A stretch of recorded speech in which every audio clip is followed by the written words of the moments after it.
Looking good is not self importance, it's self respect.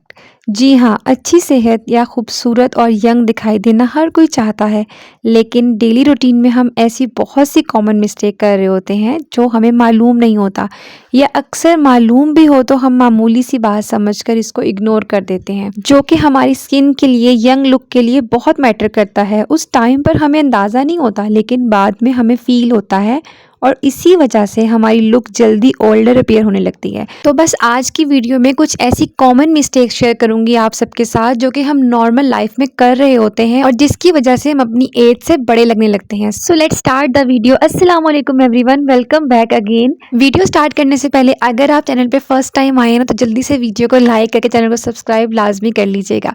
आज का vlog मैंने midnight से स्टार्ट किया और यहाँ पर मैं बना रही हूँ समोसे। जैसा कि आपने पहले व्लॉग में भी देखा कि मैंने रमज़ान से पहले समोसे और रोल्स वगैरह बना के रखे थे, लेकिन समोसे बस एंडिंग पर थे, इसलिए अब और समोसे बनाकर रख रही हूँ। और इसके बाद हम करेंगे सहरी की तैयारी। सहरी बहुत सिंपल सी होती है, मैं कोई ज़्यादा चीज़ें नहीं बनाती सहरी में, बस नॉर्मल पराठे और सालन और दही होता है। और इसके अलावा ना देसी घी में थोड़ी शक्कर भी मिक्स करके रख लेती हूँ, जो कि पराठे के साथ बहुत अच्छी लगती है। चलिए बिना टाइम वेस्ट किए अपने टॉपिक की तरफ चलते हैं। तो जो फर्स्ट कॉमन मिस्टेक है वो है हमारा पुअर पोस्चर। हम लेडीज़ को सारा दिन ना बहुत काम होते हैं, हम डिफरेंट एक्टिविटीज़ में इन्वॉल्व होते हैं, किचन में भी काम करना है, घर के भी काम होते हैं डिफरेंट, बच्चों को भी देखना है। तो इन सारी बातों में ना हम अपना कंफर्ट जोन भूल जाते हैं, क्योंकि हमें काम की बहुत जल्दी होती है। फॉर एग्जांपल, अगर हम किचन में कुकिंग कर रहे हैं और जो हमारा स्टोव है वो हमारे इक्वल नहीं है, हम अगर बेंड होके काम कर रहे हैं या हम थोड़ा ऊंचा होके काम कर रहे हैं, तो वो इस तरह ना हमारी जो बॉडी है वो रिलैक्स नहीं रहती है। फॉर एग्जाम्पल, अगर आप स्टिचिंग कर रहे हैं तो अगर आप बेंड होके लगातार काम कर रहे हैं तो आपकी जो बैक बोन है उसका पोस्चर ना वैसा ही हो जाता है, और हमारी जो बोन्स होती हैं वही बेंड होना शुरू हो जाती हैं। और 30 प्लस और 40 प्लस की एज में हमारी बोन्स जो होती हैं वो वैसे ही बहुत वीक हो जाती हैं, जिसकी वजह से बहुत जल्दी हमारी बोन्स पे असर पड़ता है। तो अगर हम अपने पोस्चर का ख्याल नहीं रखेंगे तो एज से पहले ही हमारी जो बोन्स है वो बेंड होना शुरू हो जाएंगी, जिसकी वजह से हम एज से पहले ही ओल्डर अपीयर होना शुरू हो जाएंगे।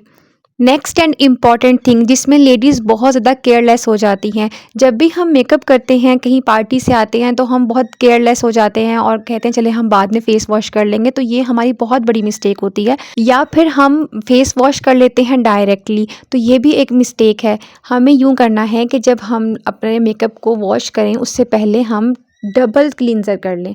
डबल क्लींजर इसलिए ताकि कोई भी मेकअप का पार्टिकल हमारी स्किन पे ना रह जाए। अगर हमारी स्किन पे रह जाएगा तो वो हमारे पोर्स के अंदर चला जाएगा। हम फेस वॉश डायरेक्ट अगर कर लेंगे ना, फिर भी बहुत से पार्टिकल्स हमारी स्किन में रह जाते हैं, जो कि क्लिनजिंग कर कर ही निकलते हैं। तो इसलिए हमें डबल क्लींजर लाजमी करना है, ताकि हमारे जितने भी मेकअप के पार्टिकल्स हैं वो हमारी स्किन से निकल जाएँ और हमारी जो स्किन है वो यंगर ही लगे। वन मोर पॉइंट मेकअप से ही रिलेटेड है, जब आप डेली रूटीन में रेडी होते हैं तो बहुत हैवी मेकअप अप्लाई मत किया करें। कुछ की आदत होती है डेली वो बहुत हैवी मेकअप कर लेते हैं, या फिर अगर आप वर्किंग लेडी हैं तो भी लाइट और नेचुरल मेकअप किया करें, क्योंकि हैवी मेकअप अप्लाई करने से हमारे फेस पे जो लाइंस होती हैं ना, उसके ऊपर मेकअप जो है वो सेटल हो जाता है और वो लाइंस जो है वो डार्क होना शुरू हो जाती हैं। और अगर हम डार्क मेकअप भी यूज़ करते हैं फिर भी जो हमारी फाइन लाइंस होती हैं ना वो भी डार्क होना शुरू हो जाती है, जिसकी वजह से हम एज से पहले ही ओल्डर अपीयर होने लग जाते हैं। Next and very common mistake जिसकी वजह से हम अपनी एज से बड़े लगने लगते हैं वो ये कि बाज़ लेडीज़ का एक ही स्टाइल होता है, वो खुद को बिल्कुल भी चेंज नहीं करते, खुद को बिल्कुल भी अपग्रेड नहीं करते। जैसा कि एक ही तरह का हेयर स्टाइल रखते हैं, हेयर कट नहीं करवाते हैं, या फिर एक ही तरह की ड्रेसिंग पहनते हैं, क्योंकि बाज़ लोगों की अपनी अपनी ड्रेसिंग सेंस होती है। कुछ लोग ये समझते हैं कि हम पे ये ड्रेस सूट करता है, अगर हम इससे हट जाएंगे, चेंज करेंगे तो वो हम पे सूट नहीं करेगा या हम ओवर लगेंगे। तो खुद को फैशन के हिसाब से अपग्रेड करते रहा करें। अपनी एक ही स्टाइल की लुक देख देख के इंसान अपने आप से खुद भी तंग आने लगता है। तो अगर आप खुद को चेंज करते रहेंगे, अपग्रेड करते रहेंगे, तो आपकी जो लुक है ना वो यंगर अपीयर होती रहेगी, तो आप एज से पहले ही ओल्डर नहीं होंगे। नेक्स्ट मिस्टेक जिसकी वजह से हम ओल्डर अपीयर होते हैं वो ये कि जब हम अपने हेयर्स की प्रॉपर ट्रीटमेंट नहीं करवाते, हम अपने हेयर्स की केयर नहीं करते। लाजमी नहीं है कि आप सैलून में जाकर ही हेयर ट्रीटमेंट लें, आप घर में भी अपने हेयर की ट्रीटमेंट कर सकते हैं। जैसे हम अपनी स्किन का ख्याल रखते हैं, ऐसे ही हमें अपने हेयर्स का भी ख्याल रखना बहुत ज़रूरी है। वही ट्रेंड फॉलो करें जो आप पर सूट करता है। जैसा कि आजकल लोग डेड स्ट्रेट हेयर कर लेते हैं। अगर आपके हेयर्स हेल्दी नहीं हैं और अगर आप डेड स्ट्रेट कर लें, तो उसकी वजह से आपके जो हेड के साथ आपके हेयर्स ना चिपके-चिपके लगेंगे, जिसकी वजह से आपकी जो लुक है वो ओल्डर फ़ील होने लगेगी। तो इसलिए आप वो ही ट्रेंड को फ़ॉलो करें जो आप पर सूट करता है, और अपने हेयर्स को हेल्दी करने के लिए घर में ऑयल के अंदर योगर्ट और एग वगैरह मिला के लगाएँ, ताकि आपके हेयर्स हेल्दी हों। जितने हेयर्स हेल्दी, शाइनी होंगे, उतनी ही आपकी जो लुक है वो यंगर फ़ील होगी। इसी के साथ-साथ जब आप हेयर कलर चूज़ करें तो अपनी स्किन का ख़्याल लाज़मी कर लिया करें, अपनी स्किन टोन के हिसाब से हेयर कलर चूज़ किया करें। बहुत ज़्यादा डार्क हेयर कलर भी पर्सनैलिटी को डल कर देता है, या फिर अपने स्किन कलर के अकॉर्डिंगली ही कलर चूज़ करें। अगर आप स्किन कलर के कंट्रास्ट पे जाएँगे तो भी आपकी जो पर्सनैलिटी है वो बहुत ऑकवर्ड फ़ील होगी। नेक्स्ट टिप भी मेरी हेयर से रिलेटेड ही है। जब भी आप स्टाइलिंग करें तो ये इस बात का ख़्याल रखें कि आपने जो हेयर्स को जब आप 2 पोर्शन में डिवाइड करते हुए दरमियान की मांग निकालते हैं ना, तो आपकी जो लुक है वो थोड़ी ओल्डर लगती है। तो अगर आप अपनी स्टाइलिंग करते वक़्त साइड मांग निकाल लें तो उससे थोड़ी-सी स्टाइलिश लुक आती है और आप यंगर अपीयर होंगे।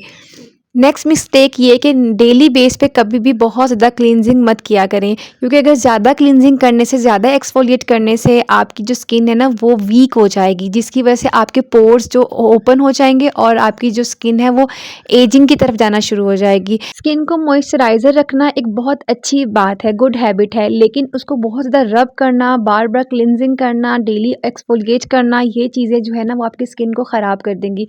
तो इसलिए एक लिमिट में ही आप अपनी स्किन को क्लींजिंग किया करें, या फिर जब आप मेकअप करें उसके बाद आप लाजमी क्लींजिंग कर लिया करें। नेक्स्ट एंड लास्ट टिप ये कि अगर आप आईब्रो बनवाते हैं तो अपनी जो आईब्रो है उसको बहुत ज़्यादा बारीक मत बनवाया करें, बहुत ज़्यादा शेप मत दे दिया करें। उससे ये होता है कि आपकी जो लुक है वो ओल्डर अपीयर होने लगती है। और जब आप आईब्रो बनवाया करें बस लाइट सी शेप दिया करें, क्योंकि जैसे जैसे हमारी एज बढ़ती है तो जो हमारी आईब्रो होती है वो लाइट होना शुरू हो जाती है। तो थिन आईब्रो भी ओल्डर की ही निशानी होती है। आई होप आपको आज के सारे पॉइंट्स अच्छे लगे होंगे। वीडियो अच्छी लगे तो वीडियो को लाइक लाजमी कीजिएगा और साथ के साथ चैनल को भी सब्सक्राइब कर लीजिएगा। मिलते हैं अगली वीडियो में एक नए टॉपिक के साथ, तब तक के लिए अल्लाह हाफिज़।